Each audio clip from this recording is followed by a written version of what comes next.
Hi guys, welcome back on Tech Aid. We are providing you practical solutions to your problems, whether it's a simple hack or a step-by-step guide. We have got you covered. In this video, I will gonna show you that how to find QR code on Binance app. First of all, you can open the Binance application. I can already open the app. After opening the app, you can just simply go to the profile icon at the top left corner of the screen. And after this, you can now tap on arrow icon that is next to your user ID at the top of the screen, and here you can just simply tap on security, that is third option, and after this you can just simply tap on authenticator app, and after this you can tap on enable, and after this you can submit a code that Binance sent to your email. After entering the code, you can now submit, and it is the way you can find QR code on Binance app. If you want to keep your online activity private and access to restricted contents like I do, trying using a VPN. It's secure, easy to use, and makes the browsing safer. The link to buy is in the description below.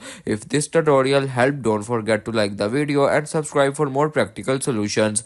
Got questions or need extra help, drop a comment below and we will be happy to assist. See you in the next one. Thanks for watching.